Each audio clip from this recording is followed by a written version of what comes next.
Ok? Voltamos. Quero ler com vocês alguns versículos no capítulo 7 do Evangelho segundo Lucas. A partir do versículo 1. Diz assim a palavra do Senhor. Tendo Jesus concluído todas as suas palavras dirigidas ao povo, entrou em Cafarnaum. E o servo de um centurião, a quem este muito estimava, estava doente, quase à morte. Tendo ouvido falar a respeito de Jesus, enviou-lhe alguns anciãos dos judeus, pedindo-lhe que viesse curar o seu servo. Estes, chegando-se a Jesus com instância, lhe suplicaram, dizendo: ele é digno de que lhe faças isto, porque é amigo do nosso povo, e ele mesmo nos edificou a sinagoga. Quero fazer uma leitura aqui no verso de número 5. Eis a situação. Jesus vinha ministrando, ensinando, e terminando de falar o que ele vinha dizendo, ele entrou em Cafarnaum. Lá chegando, ele se deparou com a seguinte situação. Centurião era uma autoridade do exército romano. Ele comandava uma centúria, que tinha quantidade de 100 de soldados. Então ele era um oficial do exército romano. Mas esse homem era especial. Primeiro, ele tinha compaixão. Normalmente os oficiais soberbos não estavam nem aí para os outros. Mas este era um homem, ele tinha alta estima pelo seu servo. Além disso, ele era um soldado romano que tinha laços de amizade com o povo hebreu, com o povo de Deus. Tanto que ele mesmo edificou uma sinagoga naquela localidade, para que as pessoas pudessem orar. E quando ele soube que Jesus estava chegando, ele ouviu falar de Jesus. E ele pediu aos anciãos que fossem e conversassem com Jesus a respeito do problema dele. Que problema? Ele mesmo estava bem, mas o seu servo estava doente. Quase à morte, diz o texto. E olha que interessante essa palavra. O centurião era autoridade, tinha recursos, senão ele mesmo não poderia ter construído uma sinagoga, mas lhe faltava alguma coisa. Ele não estava pleno, próspero. O seu estimado servo jaz doente à beira da morte. E tendo ele ouvido falar de Jesus, ele pediu aos anciãos que fossem até Jesus para que Jesus o abençoasse, curando o seu estimado servo. E olha o que acontece. A segunda parte do texto é muito intrigante. Versículo 6. Então Jesus foi com eles, e já perto da casa, o centurião enviou-lhe amigos para lhe dizer: Senhor, não te incomodes, porque não sou digno de que entres em minha casa. Por isso eu mesmo não me julguei digno de ir ter contigo. Porém, manda com uma palavra, e o meu rapaz será curado. Quando Jesus estava chegando, primeiro, o centurião, sendo autoridade, reconhecido, poderia, de forma arrogante, se achar o tal, mas não o fez. Ele sequer se achou digno de ir falar diretamente com Jesus. Ele mandou que seus amigos fossem falar com ele e dizer-lhe: não te incomodes, eu não sou digno de estar pessoalmente com você. E tampouco sou digno de que venha até a minha casa. Imagina, a casa de um centurião, muito bem instalado, mas ele não se achava digno. Porque ele entendia quem ele era e quem Jesus era. Não importava o quão bem instalado ele estivesse em sua casa, quão prósperos ou quão abundantes fossem os seus recursos, ele não se achava digno. E de uma forma respeitosa e humilde, ele colocou a sua fé em ação. Eis o ponto crucial. Ele soube que Jesus estava vindo, ouviu falar a respeito de Jesus, creu, senão ele não teria pedido para entrar em contato e chamar Jesus. Mas ele coloca a sua fé em ação e manda um recado para Jesus. Versículo 8, porque também eu sou homem sujeito à autoridade,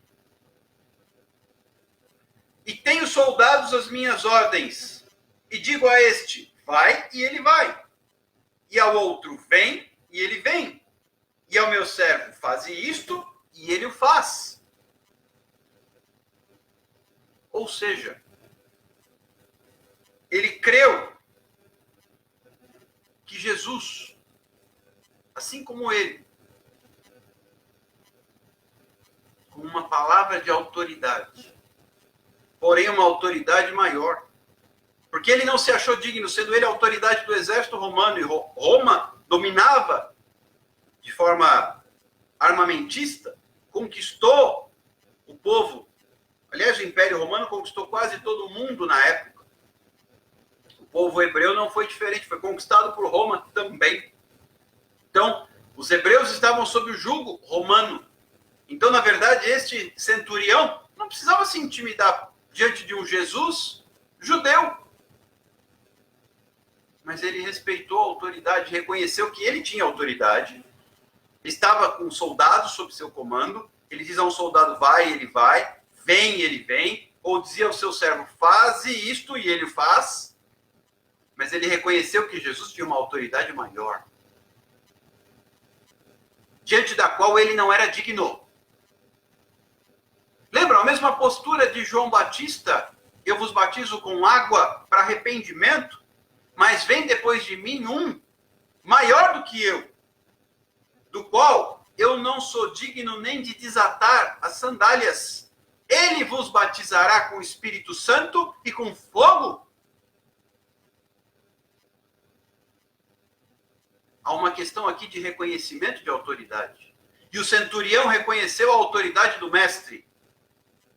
E então ele diz da seguinte maneira, assim como eu tenho autoridade sobre os meus homens, e com uma palavra eles o fazem, tu que és o Cristo, tens autoridade.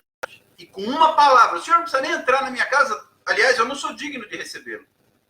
Mas com uma palavra, o meu moço será curado.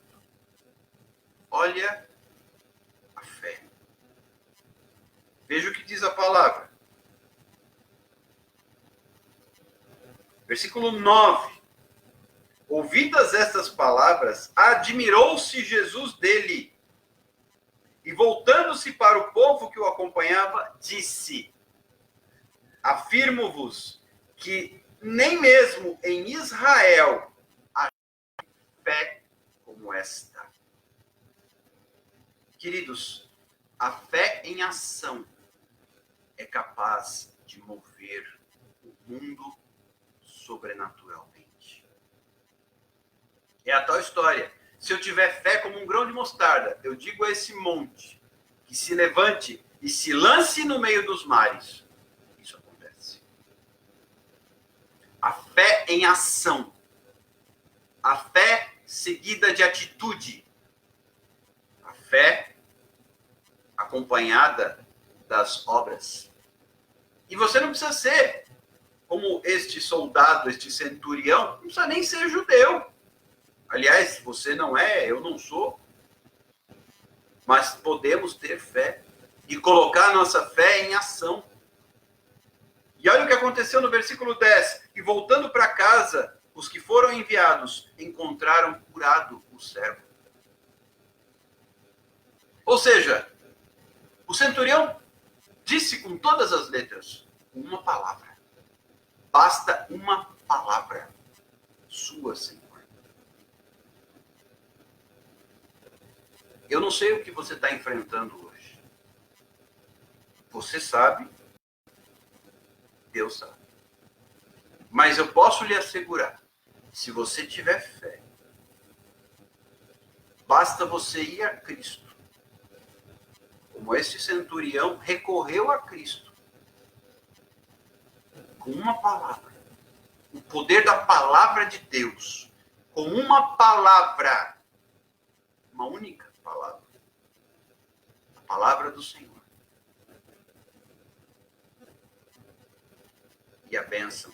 A prosperidade. Faltava a cura deste servo para que o centurião ficasse pleno, próspero. E é isso que Deus tem para a sua vida. Plenitude, prosperidade, vida abundante, graça sobre graça. Mas só se você tiver fé. A palavra de hoje se baseia neste conceito.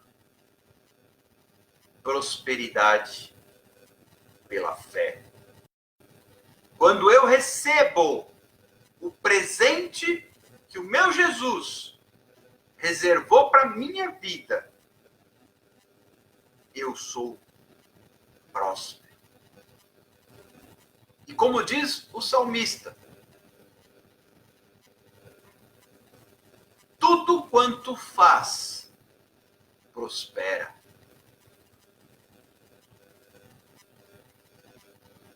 Bem-aventurado aquele que confia no Senhor. Quero finalizar com esta palavra para você. No livro de Salmos, no primeiro salmo, traz um ensinamento muito precioso a respeito de prosperidade.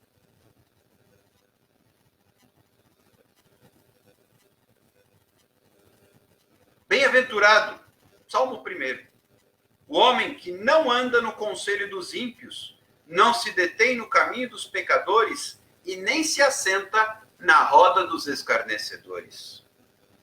Antes, o seu prazer está na lei do Senhor, e na sua lei medita de dia e de noite. Versículo 3. Eis a palavra de prosperidade que eu quero liberar sobre a sua vida. Se você é um homem que não anda por aí ouvindo o que as pessoas que não creem em Deus falam, se você não se assenta com elas, não compactua da incredulidade delas, você não se contamina com a incredulidade dos outros. Não estou dizendo que você vai se isolar do mundo, viver como se fosse uma pessoa dentro de uma redoma de vidro. Não. Mas se contaminar com a incredulidade. E meditar no livro da lei de dia e de noite. Ele é como árvore plantada junto à corrente das águas. Isso é prosperidade. Por quê? Que no devido tempo dá o seu fruto e as folhagens não murcham e tudo quanto ele faz será bem sucedido. É essa palavra que eu quero liberar sobre a sua vida. Mas é no devido tempo. Não é na hora que você quer, não é na hora que você acha, não é quando você quer, é quando ele quer. Mas até que isso aconteça, você permanece íntegro, idôneo, não se corrompendo caminho dos pecadores ou na roda dos escarnecedores, daqueles que zombam de Deus, e se mantendo fiel à lei e meditando nela, esta lei, dia e noite.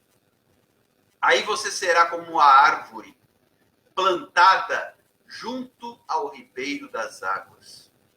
Ou seja, aquela árvore viçosa, cujas folhagens não murcham, independente de ser primavera, verão, outono, inverno, não importa.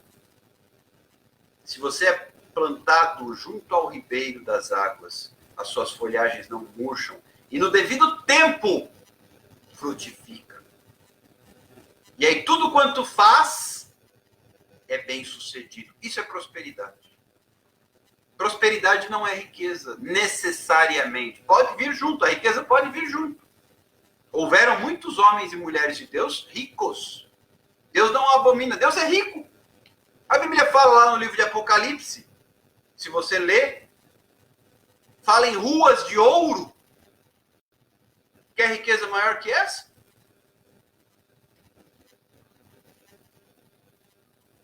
Deus é rico. Todo ouro, toda prata são dele. Deus não conhece crise, nem financeira, política. Ele continua sendo Deus. Os nossos governantes vêm, vão, né? O nosso Deus continua sendo Deus. De eternidade, a Bíblia fala isso. A eternidade. Ele é o eterno. Não tem começo, não tem fim. Não cabe isso na nossa cabeça, eu sei. Mas é o que a Bíblia diz. Eu tenho que crer. Porque é maior do que a minha compreensão. A fé vai além da compreensão. A fé não se limita à lógica. A fé não se limita à compreensão. Ela é maior. Assim como maior é o propósito de Deus na sua vida. Maiores são os planos de Deus para você. E maiores são os sonhos de Deus para você. Por fim, depois de cairmos 2 vezes na conexão, quero saudar quem entrou aqui mais perto do final, na terceira edição aqui, na terceira parte do nosso vídeo. Esse vídeo vai ter que ter 3 partes, depois você assiste a primeira, a segunda e a terceira. Sueli, Amanda, Kátia, sejam muito bem-vindas. Deus abençoe vocês. Bom tê-las conosco.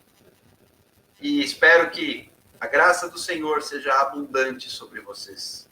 Em nome de Jesus. Vamos orar para terminar? Querido Deus, eu quero te louvar e agradecer por mais esta noite, porque sei em quem tenho crido. E eu estou bem certo de que Ele é poderoso para fazer infinitamente mais do que tudo quanto pedimos ou pensamos, conforme o seu poder que opera em nós. A Ele seja a glória e o louvor e o domínio pelos séculos dos séculos. Bendito seja aquele que vem em nome do Senhor. Muito obrigado, Senhor. E eu quero abençoar a todos aqueles que estão comigo e aqueles que ouvirão esta ministração mais tarde. Seja com cada um deles, revelando, Senhor, aquilo que vai no teu coração e mostrando a cada um o verdadeiro sentido da fé que leva a uma vida próspera e abundante. Que Deus seja com todos nós, em nome de Jesus. Amém e amém. Entrem nas nossas redes sociais, curtam os nossos vídeos. Por favor, inscrevam-se no nosso canal. Você vai receber notificação de cada uma das mensagens. E aí você vai nos ajudando. Divulgue para as pessoas, eu mando os links sempre do Facebook, do Instagram, do YouTube, do nosso canal. E assim a gente vai ganhando visibilidade e alcançando e levando a palavra a mais pessoas. Como eu disse hoje, eu não sei por quanto tempo a gente vai ter tanto tempo juntos.